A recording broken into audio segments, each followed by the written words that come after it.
Bonjour à tous et à toutes et bienvenue dans une nouvelle vidéo. Aujourd'hui on va parler bébé, le premier mois de mon petit Rafiki. Rafiki pour les intimes, Raphaël pour ceux qui n'ont pas vu ma vidéo, je vous la mets en suggestion tout de suite. Bref, on rentre tout de suite dans le vif du sujet.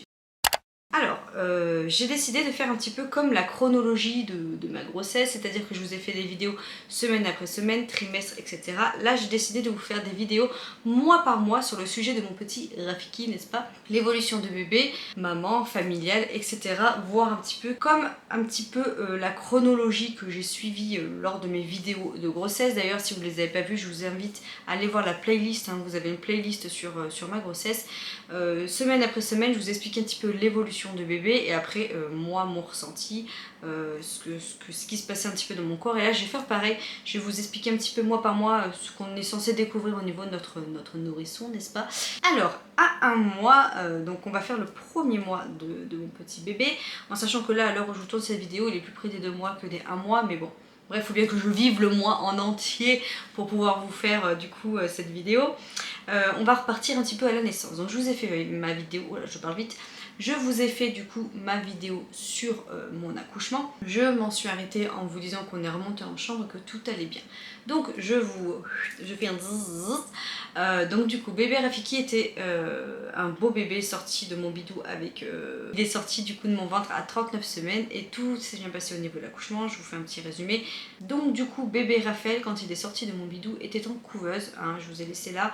Bébé Raphaël était en couveuse, il s'était très vite refroidi à la naissance et il avait avalé énormément de glaire, enfin de liquide amniotique, ce qui lui a donné des glaires, et du coup il a été bien aspiré à la naissance. Au bout de 2 heures, 2 heures et demie, on lui a enlevé la saturation au doigt, on l'a enlevé de la couveuse, bref, peau à peau, et on a fait du coup la première tétée. Voilà, alors faut pas sortir sans cire, j'ai même pas besoin d'aller regarder sur internet pour vous trouver des termes ou quoi que ce soit. Vous savez tous que quand un bébé du coup naît, tout est nouveau pour lui. C'est-à-dire que tout jusqu'aux vêtements que vous allez lui mettre, tout va être vraiment nouveau. Outre votre voix, un peu la voix de son entourage, c'est-à-dire papa, les enfants, enfin voilà, les voix qu'il a connues un petit peu au quotidien, il ne connaît rien. Mettez-vous dans une baignoire, bouchez-vous les oreilles, c'est les seules choses qu'il entendait. Hein. Apparaître dans un bain à 37 degrés, être nourri, blanchi, il n'avait rien à faire, il n'avait même pas besoin lui-même de fournir un effort pour s'alimenter, c'était nous qui faisions tout. Là, il faut tout qu'il apprenne à s'alimenter, que ce soit par la tétée ou par le bibi. Hein. À réguler sa température, chose qu'ils ne savent pas faire à la naissance, donc c'est pour ça en fait qu'on les couvre et qu'on dit toujours qu'un bébé doit avoir une couche de plus que vous. Ensuite il va pas apprendre non plus, enfin il faut qu'il apprenne à s'imprégner un petit peu des odeurs, même les odeurs il sait pas ce que c'est, il va connaître votre odeur à vous, mais quand vous allez le mettre de bras en bras avec les proches, il va connaître une nouvelle odeur, il va se dire mince je connais pas, ce qui crée les pleurs, décharges, etc. le soir, parce qu'en fait il va revivre sa journée puisque toute la journée il apprend que des nouvelles choses. Par vous, il n'a pas d'autres repères. Hein. Ensuite, chose que bébé du coup apprend un petit peu le premier mois, c'est à visualiser un peu les formes. Il ne voit rien. Hein. Noir et blanc, il ne voit pas plus de 20 cm, et que des formes, il voit flou. Et regardez sur internet, vous avez des images, je vous en mets peut-être un petit peu par ici, mais vous avez des images qui sont très bien résumées sur ça, en vous montrant mois par mois, entre guillemets comment c'est flou. Un petit peu la vision de bébé. Bref, voilà, je pense que j'ai fait le tour. Après, à part vous dire que ben voilà, faut être doux avec lui, faut être indulgent et surtout faut être très patient, parce que même si vous êtes fatigué ou quoi que ce soit vis-à-vis des nuits et tout, lui il a aucun cadrage, il sait rien, c'est lui qui va s'imprégner de vous et basta. Certains bébés auront besoin plus de contact que d'autres, mais ça on y viendra du coup au 2e mois de bébé Rafiki, parce que je suis en plein dedans. N'oubliez pas aussi que ça c'est prouvé, que les bébés aussi font les étapes, vous savez, 3, 6, 9. Hein. C'est-à-dire que 3 semaines, 3 mois, 6 semaines, 6 mois, 9 semaines, 9 mois, etc. 3 jours, il y a des pics de croissance. Ce qu'on appelle les pics de croissance, c'est qu'il va vouloir soit téter ou soit boire plus, d'être plus demandeur des bras, etc. On appelle ça les pics de croissance. Pareil, je ne suis pas docteur, allez voir sur internet. Mais bref, ça je ne l'invente pas, ça existe vraiment et moi je l'ai vécu à chaque étape pour bébé Raph. Hein. Bref, allez, du coup j'ai un peu fait le tour de ce que vous pouvez avoir au niveau de votre petit bébé, enfin comment il évolue. Donc je vous disais qu'à sa naissance, naissance, bébé Raph, il a avalé vraiment beaucoup de glaire, hein, vraiment beaucoup de glaire, chose que j'ai très mal vécu à la maternité parce que franchement, à part le prendre dans mes bras et le tenir à la verticale pratiquement tout le temps, même s'ils ont rehaussé un petit peu son landau, déjà il n'avait pas envie de dormir dans le landau, hein, mais du coup c'était très compliqué parce que du coup j'avais l'impression des fois que il allait vraiment s'étouffer et c'était vraiment ouais, une véritable angoisse pour moi de le voir comme ça. J'en ai beaucoup parlé du coup au pédiatre etc quand il venait et il me disait que ça pouvait aller jusqu'à 1 mois que le bébé ait des glaires comme ça. Vous savez, il n'arrive pas à régurgiter, hein. S'il arrive à régurgiter, oh je suis fatiguée, mais il n'arrive pas entre guillemets à avaler ses glaires. L'allaitement s'est très bien mis en place, du coup on a fait la tétée de bienvenue après, très mal positionnée par contre au début, première tétée crevasse, donc ça a été hyper compliqué parce que du coup je me suis dit mince, première tétée crevasse, quand je l'ai remis au sein, ah maman, la douleur de fou, mais vu que j'étais bien renseignée, ça je vous l'ai dit dans ma vidéo sur l'allaitement, renseignez-vous. J'avais emmené aussi mon bouquin, qui est ma bible hein, sur l'allaitement, qui est très simple, pareil je vous la remets en suggestion, je vous la mets en photo ici, j'en ai parlé plusieurs fois mais ce livre c'est une bible, du coup j'ai fait ce qui a été recommandé dedans et ça a marché, franchement au bout de 2-3 heures mon sein allait direct mieux et j'ai eu la chance aussi qu'il y ait entre guillemets Voldemort qui était par là et que du coup on n'a pas eu de visite, hein, je vais pas employer le nom qu'il ne faut pas employer. Vu qu'il y avait Voldemort, pas de visite et du coup je pouvais laisser les tétés un petit peu à l'air libre, donc à part quand il y avait le personnel médical et encore de temps en temps j'avais les seins à l'air parce que j'étais en train d'allaiter, tant pis, hein, c'est la nature, mais du coup je laissais mes seins à l'air libre soit avec des compresses de mon lait ou alors je mettais les coquillages d'allaitement, ça c'est magique. Pendant les 15 premiers jours de mon allaitement j'ai mis que ça et franchement ça résorbe plein de choses, ça soulage, enfin bref c'est magique les coquillages d'allaitement. Et bien sûr j'avais ma petite crème Lanzino à chaque tété, je mettais un petit peu sur mon téton et c'était parfait. Du coup mais je vous ferai une vidéo aussi sur l'allaitement, la mise en route de mon allaitement et le suivi de mon allaitement parce que du coup au 2e mois il y a d'autres choses qui se sont mis en place, style Bibi. Voilà, mais ça on en reviendra.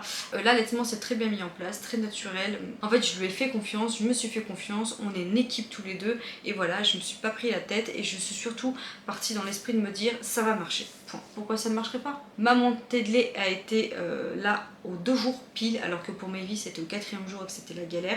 Mais là la différence c'est que j'ai vraiment pris bébé Raph tout le temps en peau à peau et franchement je le faisais téter mais à volonté, c'est ce qu'il faut faire, même si des fois c'était 2 minutes.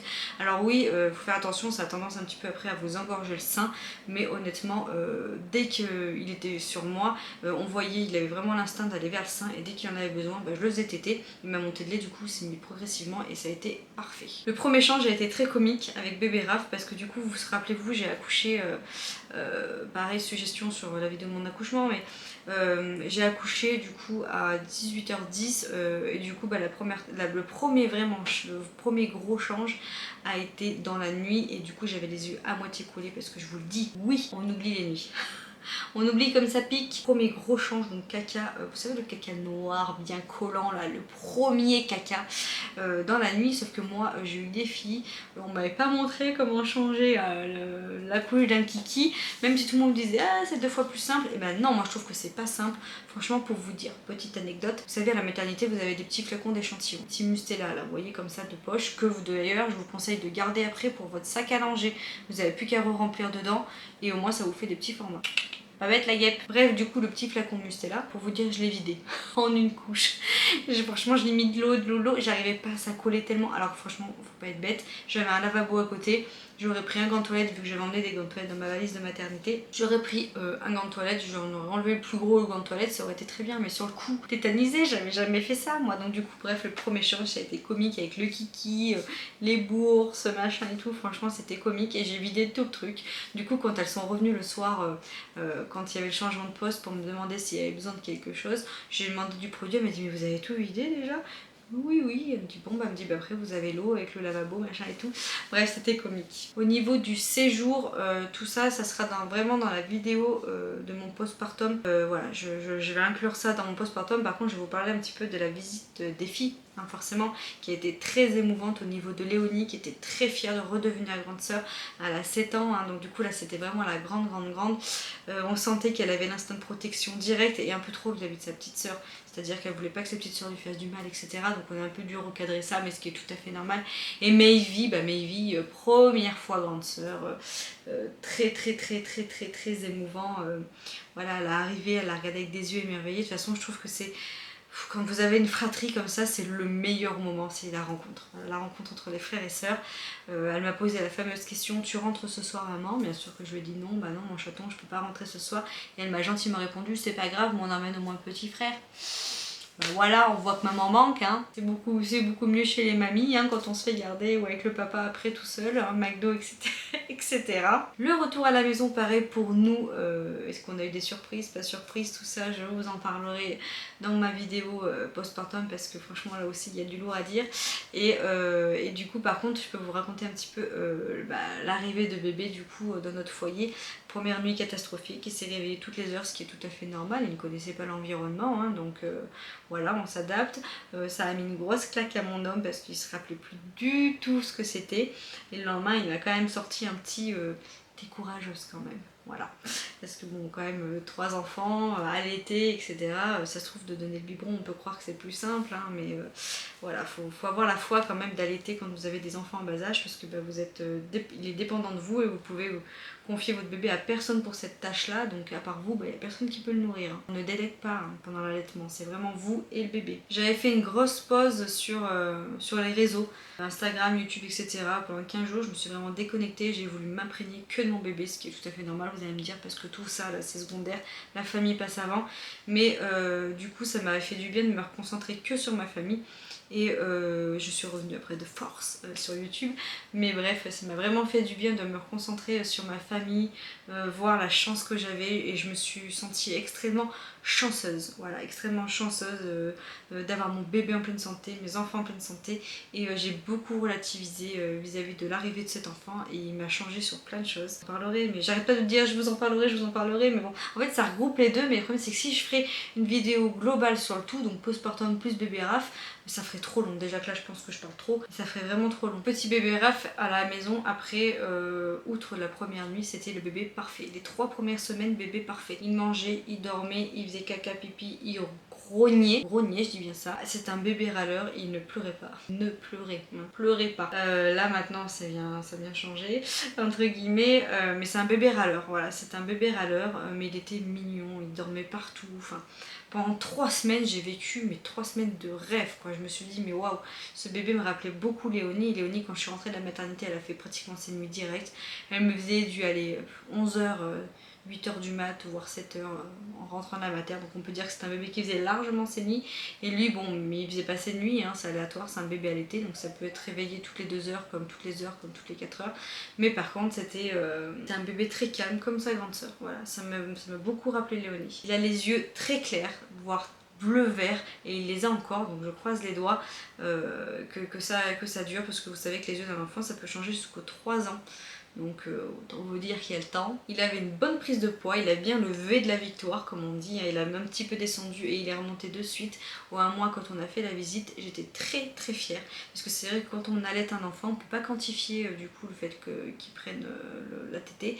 Par contre petite astuce, hein, pesez-vous seul et repesez-vous avec le bébé et la différence, vous savez que c'est à peu près le poids de votre bébé, comme ça vous jaugez si oui ou non il prend. Ça évite en plus de ça que vous du coup vous louez soit une balance ou autre chose, ou vous achetez carrément une balance. À la naissance du coup il a porté 2 jours de suite des pyjamas velours puisque voilà il était descendu en température, etc. Sur 5 pyjamas que j'avais acheté velours, il en a mis 2, le reste est tout neuf. Allez voir mon Vinted, hein, il y a des articles neufs que je vends parce que du coup, enfin juste lavé, parce que du coup il n'a rien mis. En plus là il fait hyper chaud, on a la canicule cet été de foufou, et du coup franchement j'ai plein de fringues qui ne met pas, je suis dégoûtée. Et bon bref, allez voir mon Vinted hein, si ça peut vous intéresser. Et du coup bébé Raph, mais au bout d'une semaine, mettez du 3 mois, et là on arrive à bientôt à ces 2 mois, et je vais attaquer le 6e mois. Voilà, donc nostalgique déjà, hein. Franchement ça grandit trop vite. Il est très taqué au niveau du haut, donc j'aurai un peu du mal sur certaines marques, parce que du coup il va grandir naturellement. Par contre il est hyper taqué, enfin il va grandir naturellement, ça veut rien dire ce que je viens de dire. En gros il a une taille à peu près classique, c'est juste que par contre au niveau du haut il est assez taqué, et du coup il y a plein de bas qui vont, genre short, etc. Mais par exemple les petits ensembles avec les t-shirts, etc. Bah ça lui va pas. Voilà. Après les t-shirts, c'est vrai que j'ai du mal à lui mettre, surtout quand c'est pas boutonné à l'arrière ou autre, parce que vous savez, le bébé se fatigue très vite, ne serait-ce que de mettre un body, de lever le bras, machin et tout, c'est hyper fatigant pour un enfant, donc il faut surtout privilégier toutes les pressions à l'avant hein, quand ils sont petits, vous le savez. Et bref, bah, du coup, les t-shirts, généralement, je ne lui mets pas, mais je lui mets les bas parce qu'il est extrêmement taqué. On l'a emmené au micro-kiné pour tout ce qui est coliques, etc. parce qu'il m'a fait pas mal de coliques. Il avait tendance à moins ouvrir la bouche à un moment pour allaiter, donc il avalait un peu plus d'air. Du coup, j'avais regardé un petit peu des conseils pour qu'il ouvre un peu plus la bouche, etc. Et on l'a emmené aussi à l'ostéo. L'ostéo lui a fait un plus grand bien et après tout s'est résorbé. Tout est rentré dans l'ordre. Par contre, c'est vrai que j'ai remarqué que quand je mange de la salade, il a pas mal de boutons.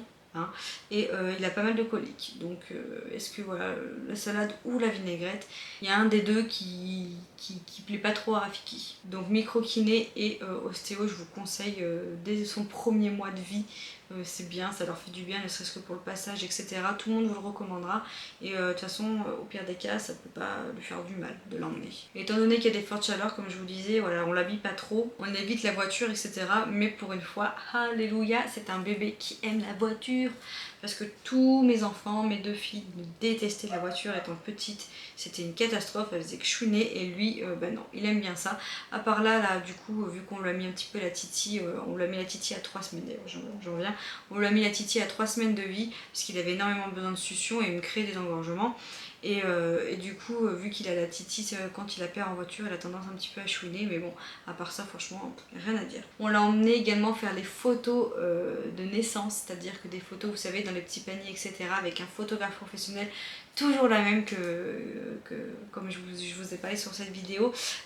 Et du coup, voilà, on a fait des photos magnifiques, un beau souvenir. Bref, c'est un de mes grands projets de naissance, de pouvoir faire des photos comme ça de mon bébé tout petit, voilà, tout emmailloté, etc. On l'a fait à 10 jours de vie exactement. Il faut pas plus, franchement, faut pas plus. Au moins, on en fait ce qu'on veut. Et voilà, la photographe de toute façon, ou le photographe, si jamais vous passez par un photographe professionnel pour faire ça, vous le dira. Il vaut mieux voilà, faire ça quand ils sont tout petits. Bref, voilà, j'en ai terminé un petit peu pour cette vidéo parce qu'après on va attaquer du coup le deuxième mois, donc c'est pas le but. J'espère que cette vidéo vous aura plu. Dites-moi vous, hein, quels ont été un petit peu vos événements et vos moments marquants du premier mois de vie de votre bébé. Et en attendant, moi je vous fais plein de gros bisous et puis je vous dis à tout bientôt dans une autre vidéo. Ciao!